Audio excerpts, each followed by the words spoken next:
we will eventually be using the paps mute to tune the treble section up here. Now, let me just say why we'll be using the paps mute. Well, because there's no room for the mute strip. You see here, there's no room. It's so, and it gets smaller and smaller and smaller. And some technicians say that we should take the piano action out of the piano and stick a mute strip in underneath the dampers. Well, if you can't tune unisons, then I guess you'll have to do that. But if you can't tune unisons, you're going to have a hard time tuning at all. So with the paps mute, what we're going to do is we stick the paps mute. Now this is not how we mute the piano to start, but this is how we use the paps mute.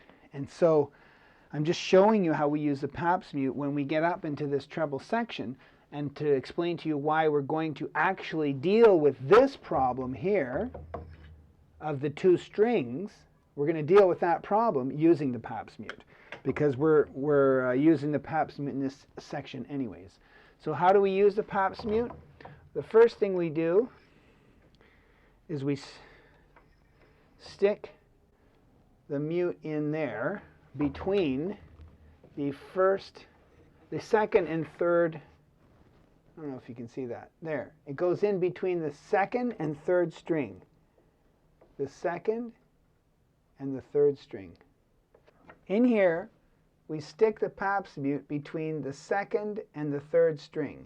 That leaves the first string free to vibrate. So what we will do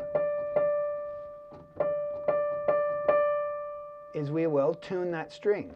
And then, after that string is tuned, we will remove the paps mute, remove it from between the second and third, and put it there between the two notes. Now we're just muting the third string. You see that? It's just the third string now that's being muted.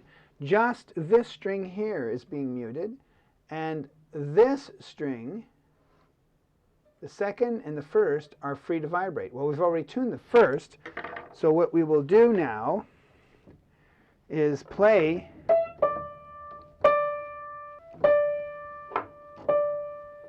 the note,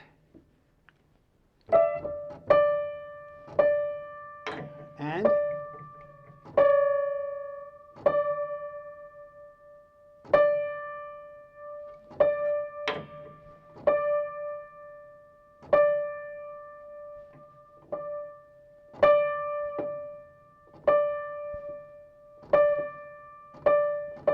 we tune the clean unison. And then once those two strings are tuned, number 1 and number 2, we will take the mute out and tune the third string. But what do we do with the mute? While we take it out, what are we going to do with it? Put it on the floor or put it on the desk and wait until we need to tune this string? No. We will just put this mute in the second and third string of the next note while we're waiting.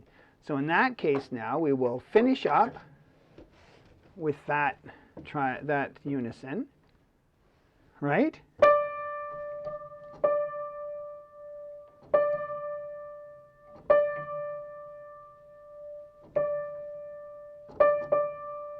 And then over to the next note that has a single string, string number 1. And in that way we tune the first string, second string, third string, then first string, second string, third string, okay? So the paps mute is doing this motion. It goes between 2 and 3, it goes between the two notes, then over to 2 and 3 on this side, and then between the two notes, then over to 2 and 3, okay? So that's the procedure where you tune string 1, 2, and 3, 1, 2, and 3, 1, 2, and 3. So that's how you use the paps mute. Now, what are we going to do with the paps mute here? How are we going to solve this problem of having string number 2 and 3 free to vibrate for that note? 2 and 3 here are free to vibrate because the mute strip is only muting string 1. What we do here is we take the paps mute, okay, take the paps mute, and underneath the first and second hammer of the treble section, you're going to put the paps mute between the first and second hammer, under the hammer heads. Then it'll be able to go in nicely and stick between the first and second string of that top note. And now you have the third string, single string, free to vibrate.